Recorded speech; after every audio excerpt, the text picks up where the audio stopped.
Good afternoon. We're here as respondents to the proposed Crown Lands Bill of 2016. So we're putting together this digital democracy series as a way for legislators and others to try and get their head around a serious bit of legislation at the moment in the Legislative Assembly of New South Wales. Our first respondent here is Claire Braund. Could you read out your name and your title, Claire?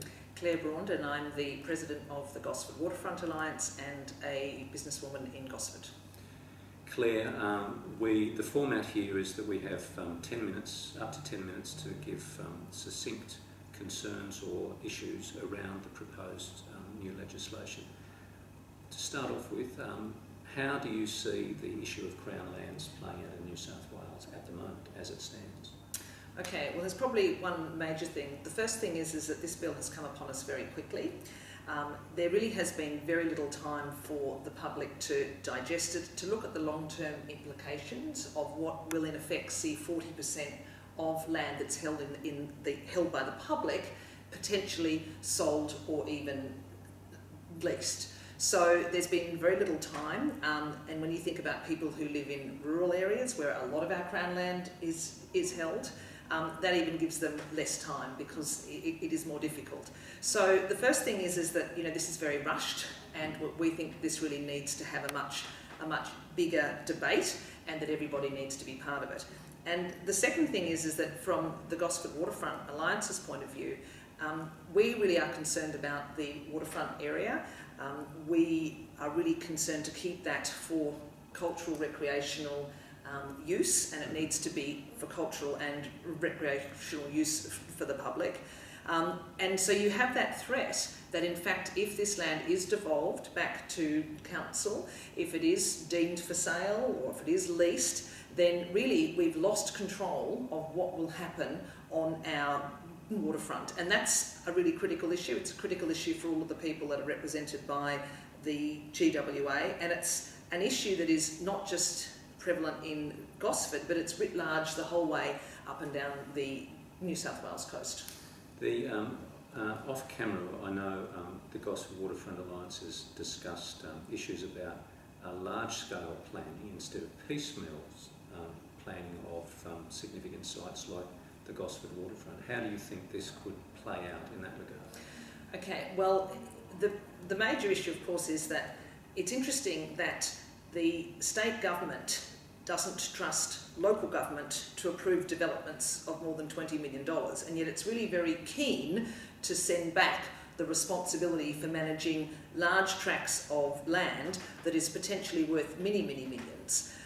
The other thing that you've also got too is that you've got a large number of local governments who will all be managing different pieces. So you will get a very piecemeal approach to this whole thing, and I think that's going to play out if you sat on a ship and sat offshore and looked at all the different parts of the Australian waterfront. You'll be able to clearly see, well, this council thinks like this and that council thinks like this. So there will be a lack of integration in terms of how Crown land is actually managed for the benefit of people of New South Wales, which of course is why it was originally set up.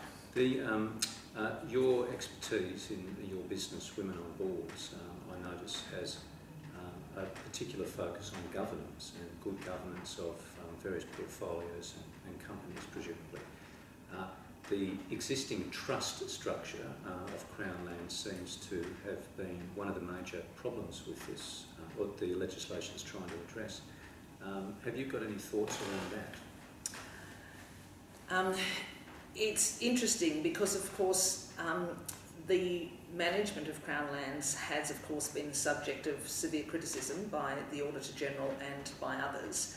And so the governance arrangements, certainly over the last 10 years, have not been optimal, one would argue. And so in many instances, in fact, council have been mismanaging parcels of Crown land, and through this trust structure, which is not as operational as it used to be, or doesn't work as effectively as it actually used to be. But so there is a lot of mismanagement of Crown land, which I think everybody recognises, but mismanagement, that actually comes back to the government and what it has been doing from a governance perspective and how it has actually been looking at managing Crown lands. So the management of Crown lands, or the lack of management, really has nothing to do with the ownership of Crown lands. There is actually no reason to devolve the ownership of the public asset simply because the government has failed to deliver appropriate management of that public asset.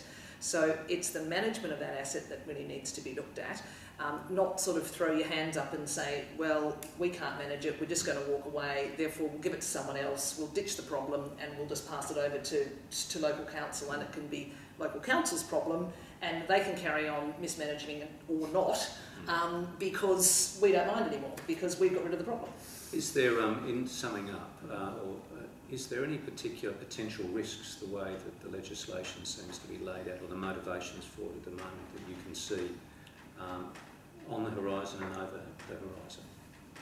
I think when you make any decision that you are going to take what is 40% of the state's asset, land asset, much of it held in rural areas, much of it in sensitive wildlife corridors, much of it in absolutely critical areas for habitat for animals and for plants, much of it on coastal foreshores that people can walk on and people can actually play on. I think when you actually take that and say, well, we as the government of the people are going to remove that from you for all time, because once it goes, I think it's gone, without any sort of consideration of the views of people now and in 2020 and in 2030 and in 2040, and without any visioning around, in fact, what our cities and our states and what the country and what the state's going to look like, but just sort of saying that it's an immediate problem, it's an asset we can sell, let's get rid of it. That's a very short-term